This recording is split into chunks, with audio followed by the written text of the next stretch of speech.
Hi, this is Paul, and this is a really quick and simple video to teach the EOS Accountability Chart to my EO Raleigh-Durham, North Carolina Accelerator group, who I'm coaching this year. And we had a conversation recently about how hard it can be to scale your business when you're doing it all, either yourself or just with a handful of people. You're delivering the service, running the business.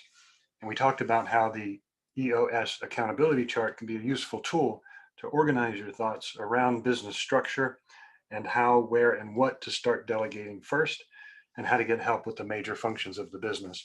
What you see on the screen here is the accountability chart when it's all built out with the function names and roles.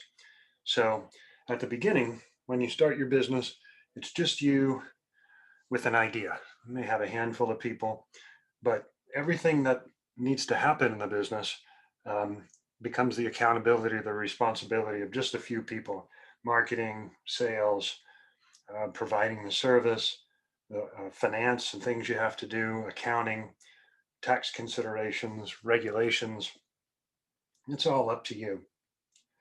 So you may have a handful of people who help as you grow. People may like your idea and they may join your team. Um, but at this stage, there's a book called The E-Myth by Michael Gerber. And it says, if you're doing it all yourself or just a couple of people, you really don't have an entrepreneurial venture. You have a job with all the risks of a business owner, right? So if you're going to grow, or that's the secret, you have to grow out of this. Um, so, but at the beginning, this works, right? So I'd like to read a passage from the book, What the Heck is EOS by Gino Wickman and Tom Bauer. And on page 69, it talks about how this all for one and one for all approach is okay. It's normal in a startup when people must wear many different hats to help the company survive. However, as companies mature and grow, and this is when you exceed around 10 people, you reach a tipping point where this all for one approach becomes a roadblock to growth and people start tripping over each other. Everyone's still trying to do everything, and that just doesn't work anymore.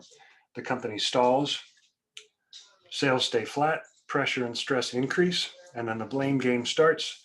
And why? Well, it's because nobody knows who's responsible for what, and no one's held accountable for anything. So enter the EOS Accountability Chart. And when we outline the EOS Accountability Chart, we start with functions. So what are the major functions of a business, any business? Well, whether you're a one-person operation or a billion-dollar organization, the three major functions are marketing and sales, operations, and finance. In addition to the three major functions, there's a function called the integrator. And the integrator integrates the three major functions of the business. They run the business, they're the glue that holds the business together, and they drive accountability in the organization. In addition to the three major functions, are the four major functions here. Some businesses, about 50% that I've worked with, there's another function called the visionary. And the visionary very often is the founder of the business sometimes. And we describe the visionary and integrator functions kind of in contrast to one another, where an integrator is in the trenches, running the day-to-day business, having the tough conversations, they're doing the work that visionaries typically don't like. And visionaries, they're great idea people. They stay at 30,000 feet over the business. They have their finger on the pulse of the culture. They're good with big relationships, and all the detail-oriented nitty-gritty work that an integrator has to do kind of kills a visionary. So after we define the major functions of the business, we want to define the roles that of each function.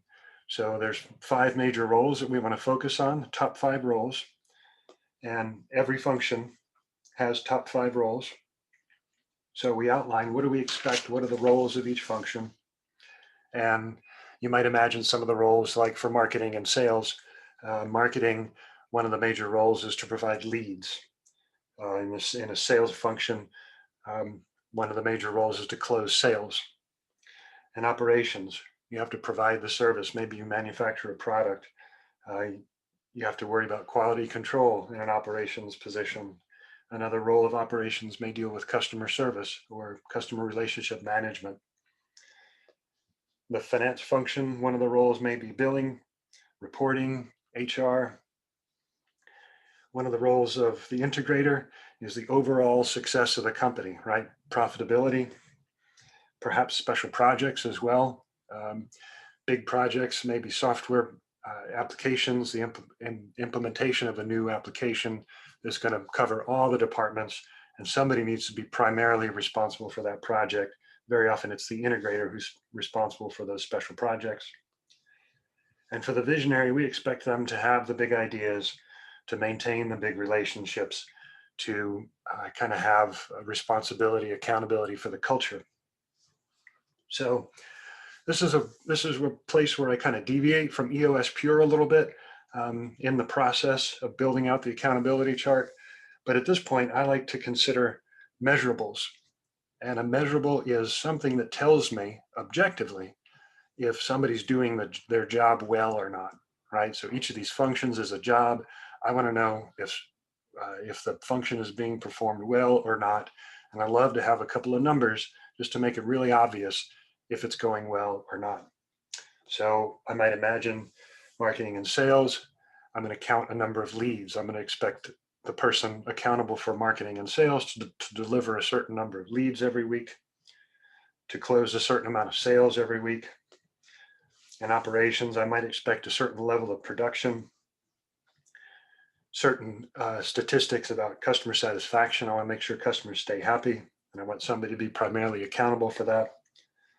In finance, I might hold somebody accountable for a certain level of accounts receivable, accounts payable. For the integrator, I'm going to measure the integrator's success or failure based on the profit of the company, whether the company's hitting the goals. Also, perhaps staying within the budget, since the integrator oversees all the departments, might be the integrator's responsibility to stay within budget. And a visionary, we don't put too many measurables on the visionary, but they're really the inspiration of the company. So if you have a way to measure that, that might be good to apply to the visionary.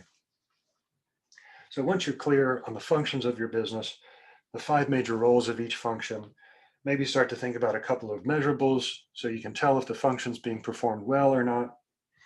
And then the last thing we do is we put in names.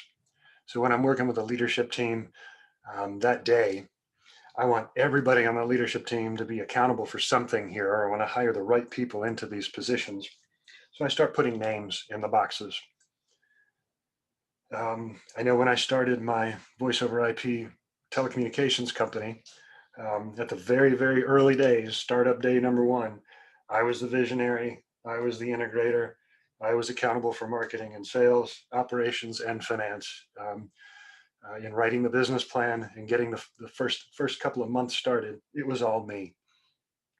But if I want to grow and scale that business, there's a problem.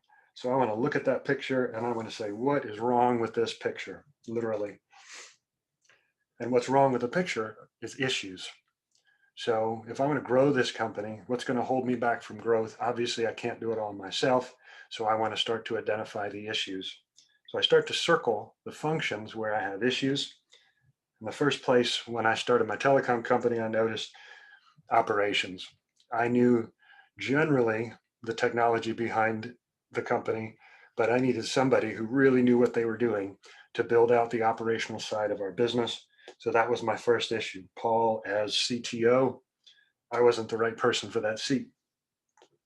The next issue I identified, there was a lot going on in the business, a lot of billing, reporting, and HR issues. So Paul in the finance function was another issue I detected. And then finally, Paul is marketing and sales. I'm not great at lead generation, so I had to identify that as an issue and get somebody to be accountable for the marketing and sales position. So I identified the issues. The next thing you do is you have to prioritize. You can't solve all the issues all at once. So you've got to prioritize what's the most important issue that I need to tackle first. And in my telecom company, the number 1 priority was to hire a CTO. I needed to build the infrastructure, and I went out and looked for a chief technology officer. The next one was hire for the finance position. The third priority was hire for marketing and sales. I determined that the chief technology officer priority was a short-term priority, which means I needed to take care of it within the next 90 days. The higher finance position and hire for marketing and sales, that was going to have to wait because I couldn't do everything all at once. And I called those long-term issues, which means that they were going to get my focus and attention after the next 90 days. And EOS considers short-term issues as rocks, right? These are things that are projects that need to get done in the next 90 days. And it allows us to focus. Long-term issues are things that we know it needs our attention, but not in the next 90 days. So we put it on a list. People feel heard. They feel like, I brought up this issue. It's on a list in a parking lot somewhere, if you want to consider it a parking lot, but it stays there until it can get our focus.